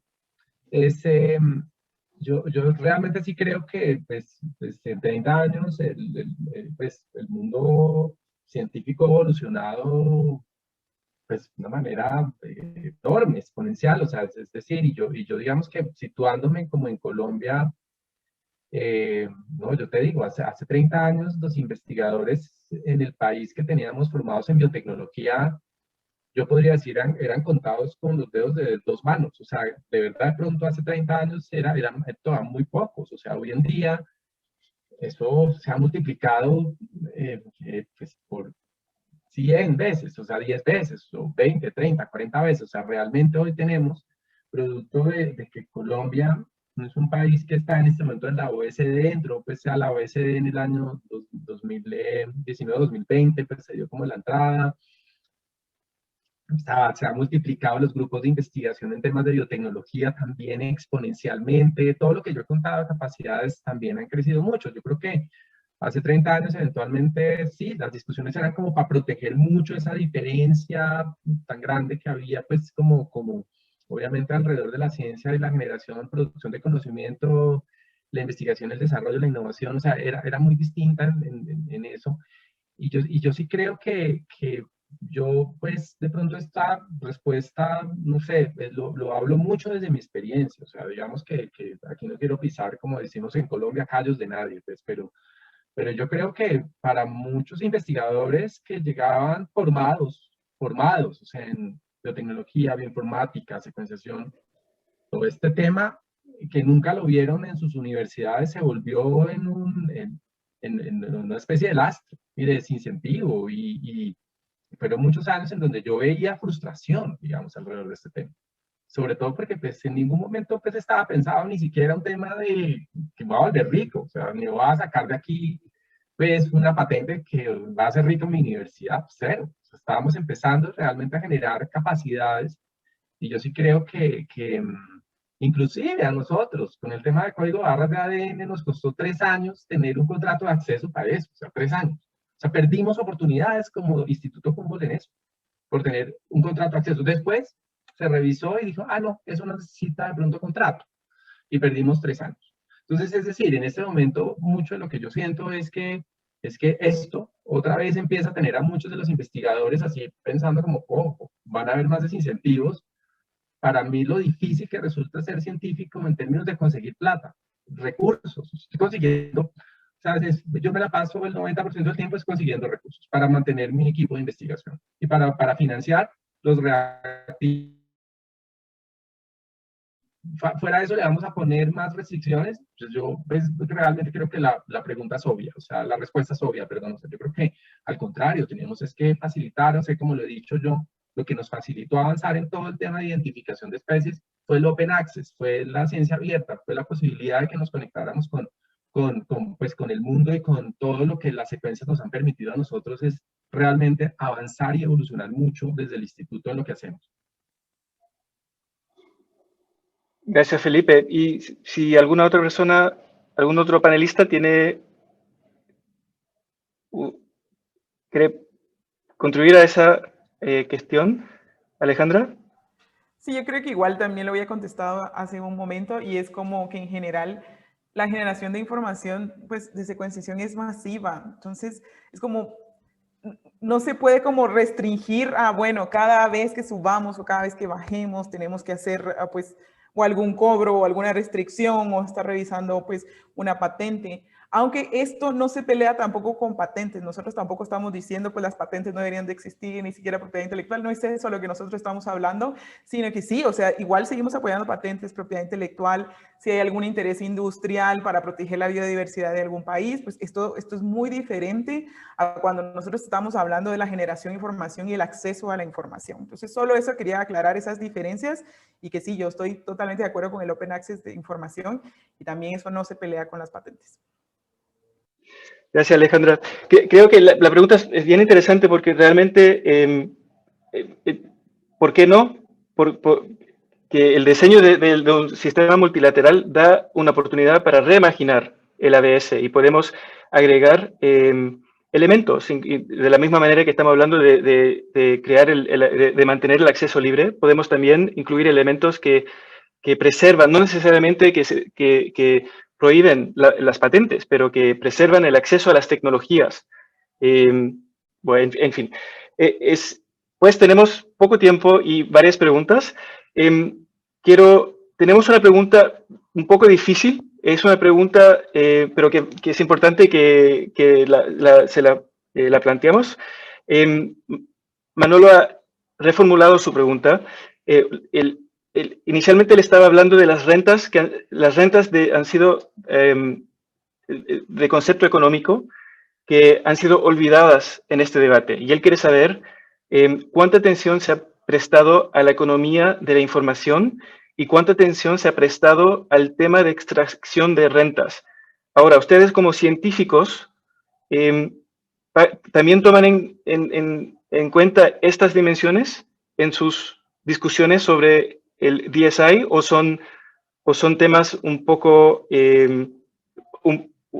un poco más esotérico y haciendo temas más económicos. Me gustaría saber su experiencia y perspectivas. Yo igual puedo Alejandro. hablar un poco porque nosotros sí vendemos servicio. Por ejemplo, en la universidad, pues cabal como también lo habló creo que un poco Felipe, fue acerca de pues esta división que hay entre la industria y la academia. La academia está generando investigación y puede resolver problemas de la sociedad, pero la industria no, como que no nos comunicamos. Nosotros lo que estamos haciendo es tratar de hacer esa comunicación.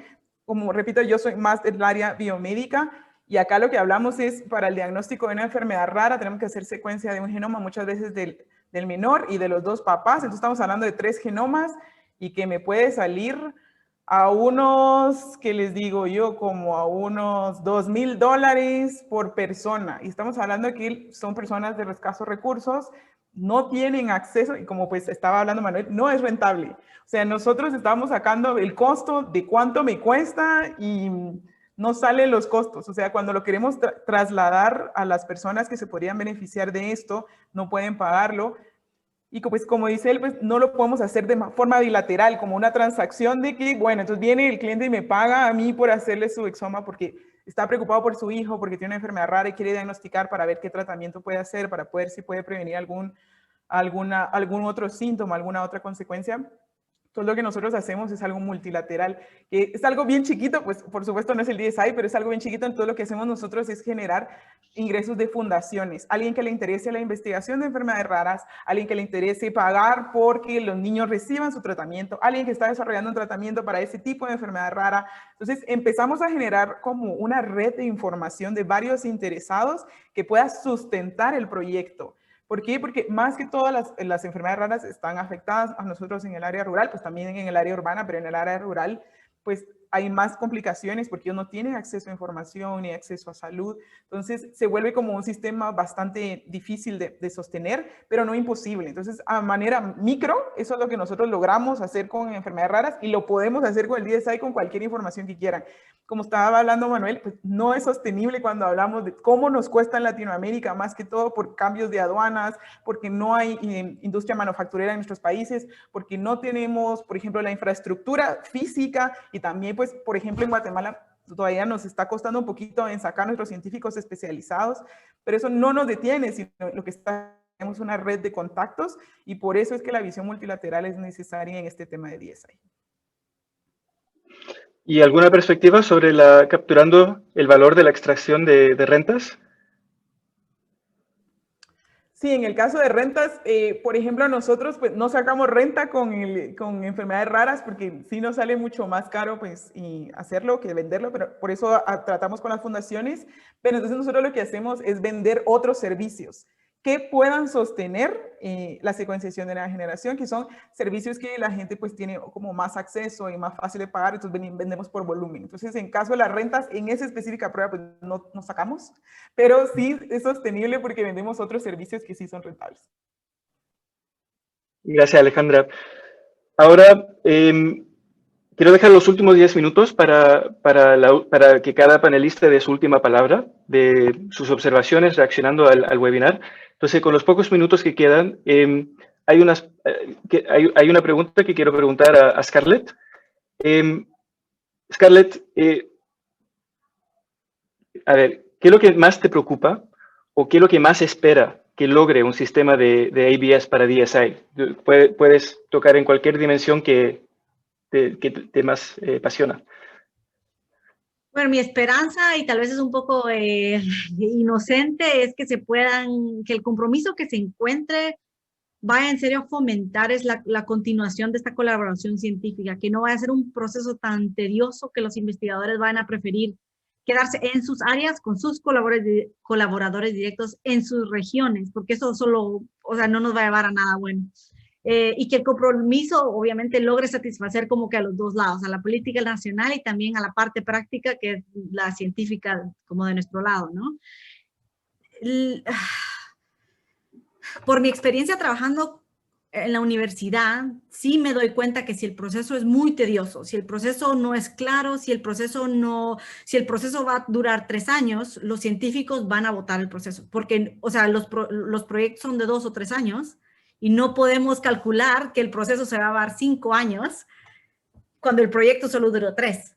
Entonces, he visto muchos casos en los que los investigadores dejan el proyecto de lado y prefieren irse a otro país que va a proveer condiciones más claras o como que procesos más rápidos. Entonces, yo esperaría que cualquier solución multilateral que se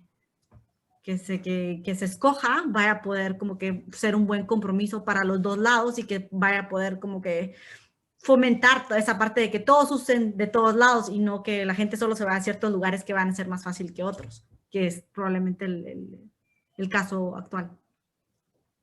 Gracias, Scarlett.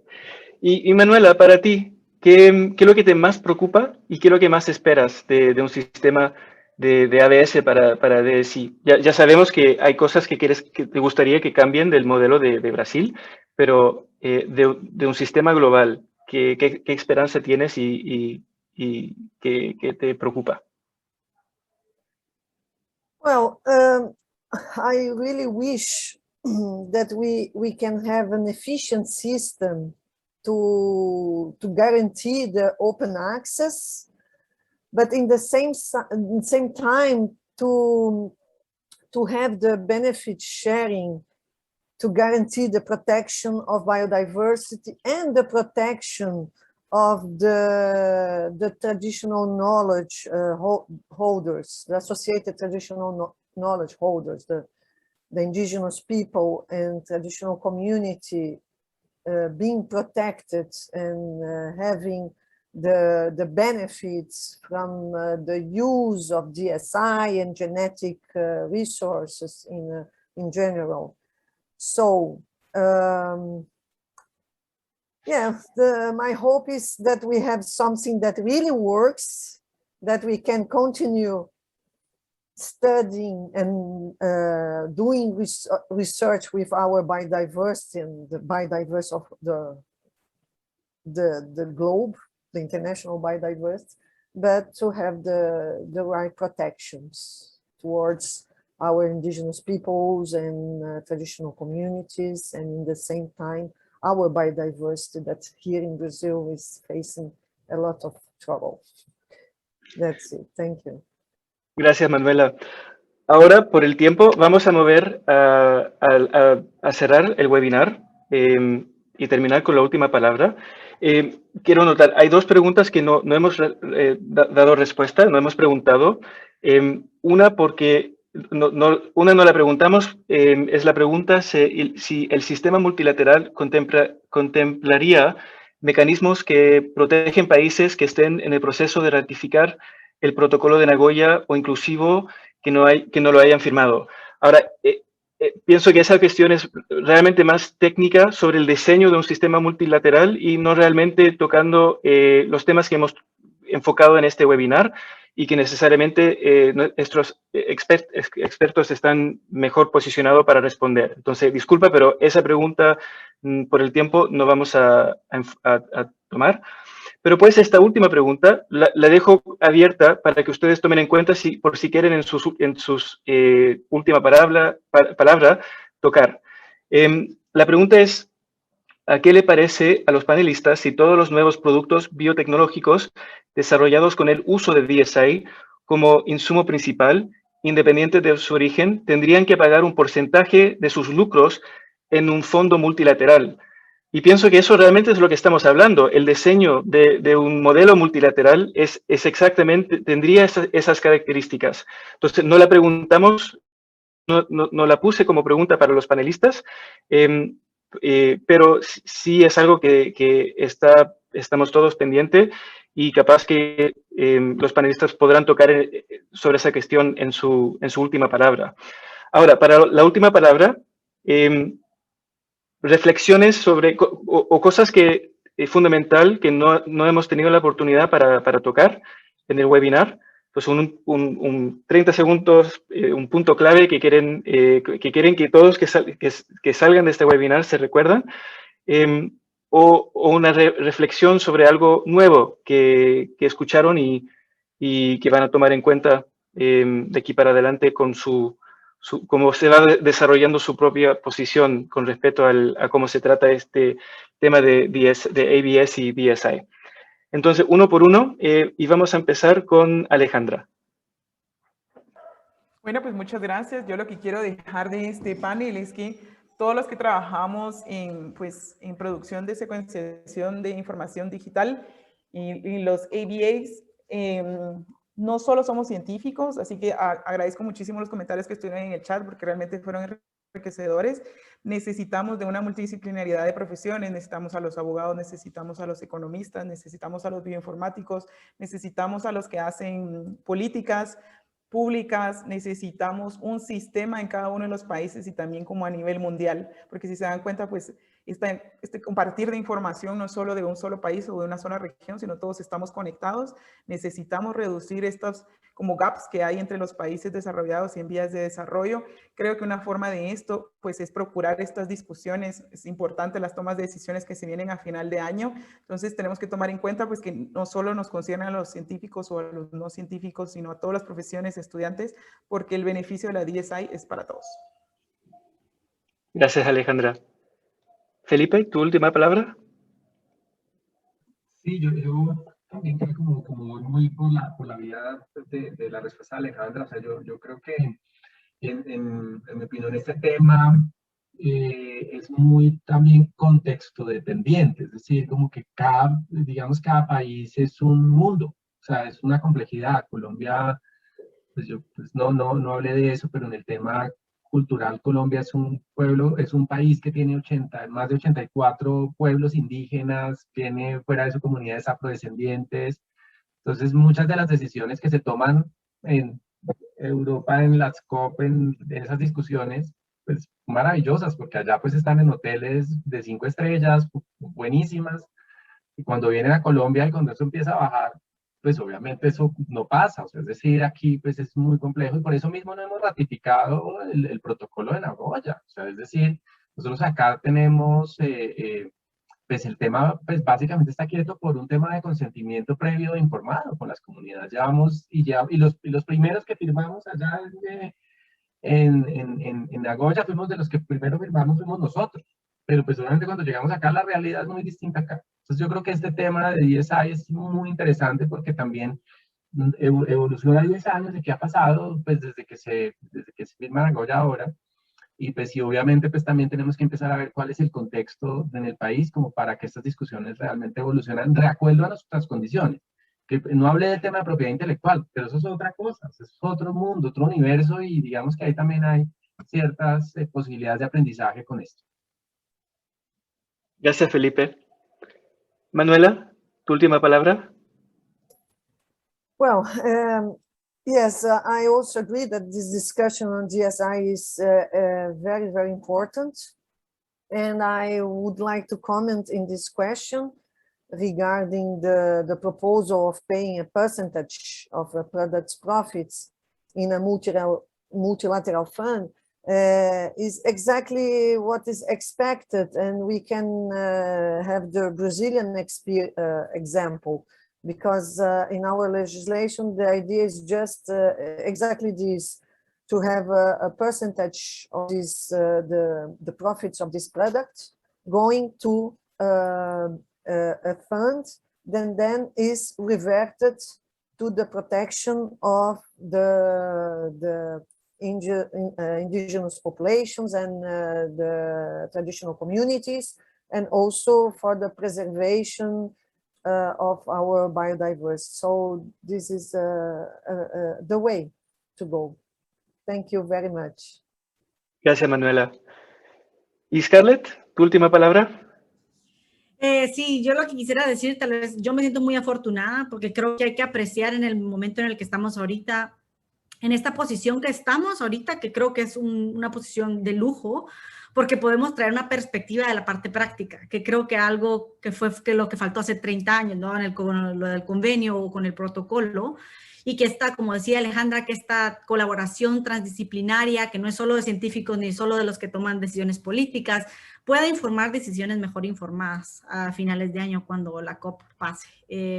Pero que hagamos uso de esta colaboración transdisciplinaria para poder informarnos los unos a los otros, como que poder escuchar del otro lado para en serio poder conseguir estos compromisos que van a ser un win-win para todas las partes que están afectadas. Gracias, Scarlett. Y Amber, tu última palabra. Yeah, they're partly in a typed up answer to Melania in the Q&A. And I think, as Alejandra indicated, our job as we view it is to assess the situation as objectively and neutrally as we can from the point of view of practicing scientists. So we can't be everything to everyone, but we hope that because we're on the front lines of DSI research, that we can be useful to policymakers. And what I wrote to Melania, and one thing that the network has talked about a lot, are the implications of the various policy options, what they mean for practicing scientists. And we've written a joint publication that we're in the process of submitting a peer-reviewed journal for. It only has one figure. That's the very last slide that I showed, and all of our names are on it, and we're proud of it. But it really focuses on the scientific perspective. And perhaps the most important theme that keeps coming up in our discussions is that the risk of the different options is that the bilateral options, even if they're simple, and there are some elegant options in terms of commons licenses, and within the Wild GSI project, we've looked at them in detail, and they seem promising, but they have a very real practical risk. And that is that they create competition between individual sequences. And what I mean by that is, it is very easy for policymakers to underestimate how much life repeats itself at the molecular level. And what I mean is, even though Felipe probably has a very cool parrot somewhere in a Colombian rainforest, and Alejandra has another cool parrot, the amount of sequence identity between those two parrots is going to be way higher than you believe, in the high 90s. And what that means is, for a public sector researcher or a private sector researcher that has to pick between, do I use the Colombian or the Guatemalan sequence data, or between that one and the New Zealand one, where there is no access or benefit sharing requirements under a bilateral regime, well, then researchers will always take the path of least resistance, and they will use the things that are the simplest and easiest to use. And if it's a competition between something with conditions on it and something without conditions on it, they'll use the thing without conditions on it, because it's the easy thing to do. It's human nature, if there's options, right? And so the multilateral system is elegant because it creates a level playing field. And the models that we're talking about, we're saying the whole data set, the whole global public data set, is the object upon which benefit sharing takes place. And we don't recommend, and we don't call for saying this piece contributed to this amount of commercial success, but rather saying, you use biodiversity data, good, you're in, pay up. Or if you're a non-commercial user, well, then you have other responsibilities as society, right? To publish and to bring public good into fruition. And this reality of not wanting to create perverse incentives, wanting to incentivize exactly the goals of the CBD, wanting to incentivize conservation and sustainable use, and the growth of these researchers in every country in the world. That's our fundamental outcome. And I guess my last request or my observation is that if you think you've learned something new today, but you're curious and you want to learn more, you want to talk more, if you're a scientist working in a country in Latin America and you want to join the network and continue the conversation with us, our doors are open. And if you're a policymaker, we're also really open to organizing conversations with, small 2 or 3 of us. We've already started with the countries that are here today, and we'd love to continue dialogue if you think that we could be useful. So again, the door is open.